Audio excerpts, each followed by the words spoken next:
students, welcome to UWIN Academy. And as we know, the purpose of the UWIN Academy is to accelerate your physics by understanding one term every day.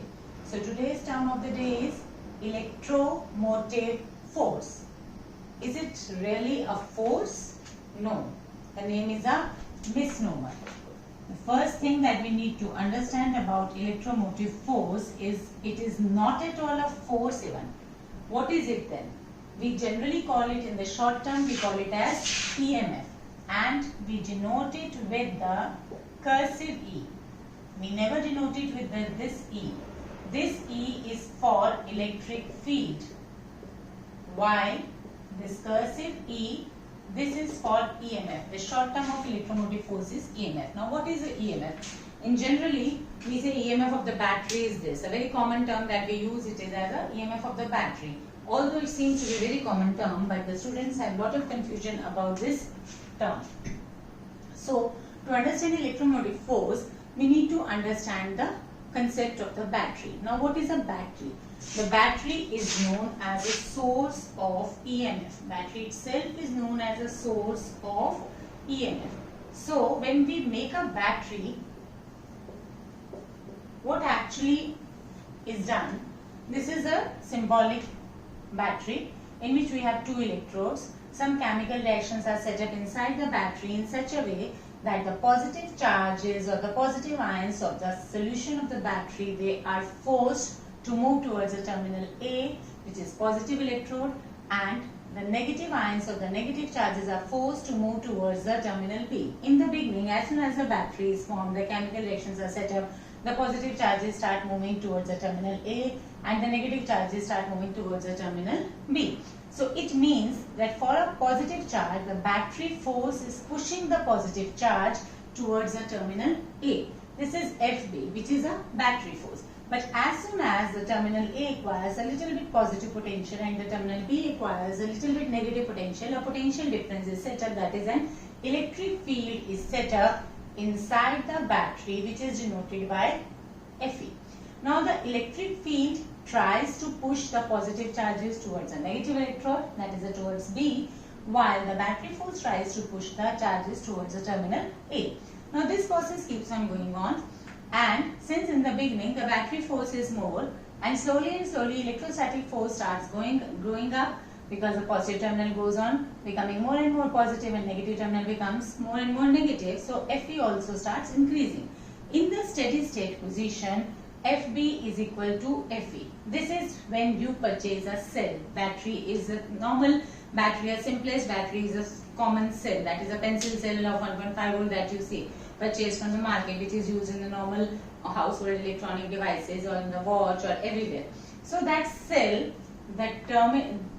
in case of a cell in the steady state, FB is equal to Fe. Now, what happens when you connect this in the circuit? That is a different story. But now from here, how do we define EMF? Now, EMF is basically defined as the work done by the battery force per unit charge. More precisely, I will say work done by the non-electrostatic force per unit charge is basically the EMF. And what is work done? Work done is equal to force into displacement. So if a positive charge has to go from B to A separated by the distance D, then the work required to be done by the battery is going to be FBD.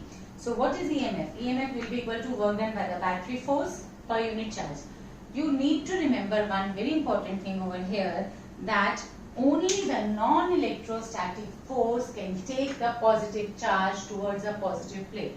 Because if you will see, the potential of the plate A is higher than the potential of the plate B, and the charge by itself will never go, positive charge by itself will never go from the low potential to high potential due to electrostatic field. Due to electrostatic field, the positive charge will go from high potential to low potential. But due to the battery force, it is being taken from low potential to the high potential. It is the same scenario like the water flows from high level to low level on its own, because the gravitational forces are conservative in nature. So conservative forces always take the charges, means if electrostatic forces are also conservative forces. So conservative forces always take any system from high energy towards the low energy. This is one of the basic fundamental laws of the physics, that no system tries to go towards a high energy position.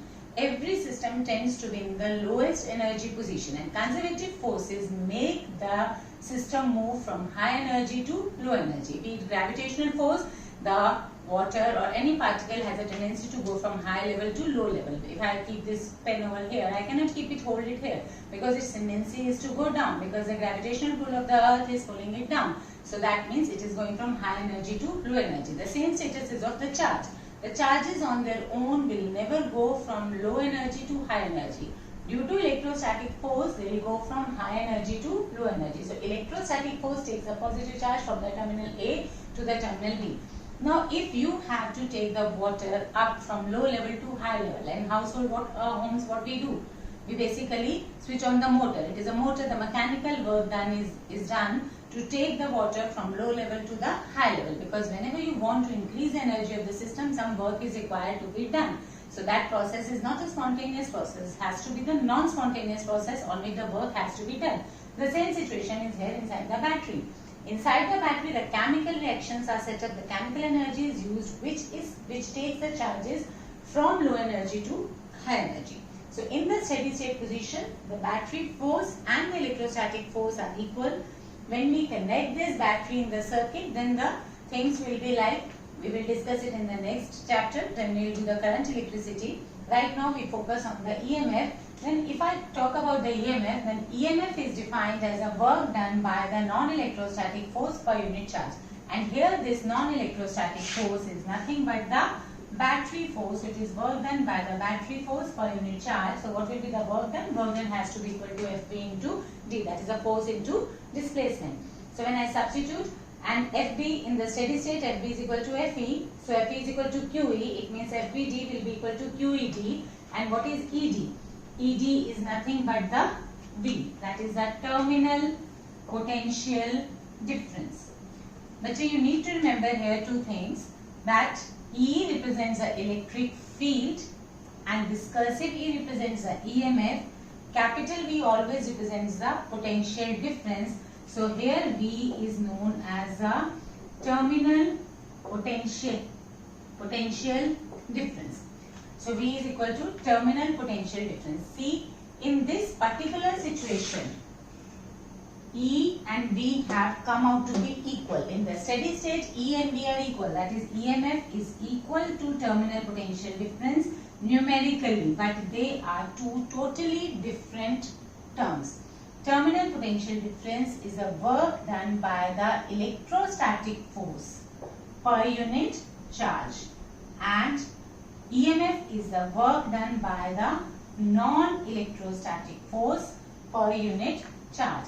In one situation, when the cell is not in use, in the open circuit situation, in the steady state situation, when you have not put the cell into the circuit, EMF may be equal to terminal potential difference.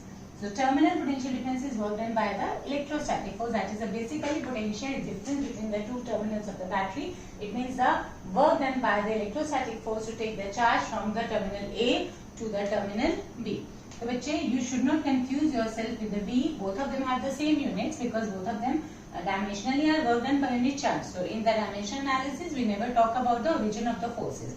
We talk about the only dimension. So if I talk about dimensionally, they both are dimensionally equal. That is, this is also work done per unit charge, this is also work done per unit charge, and they both have the same unit, that is a volt, but they are two totally different terms.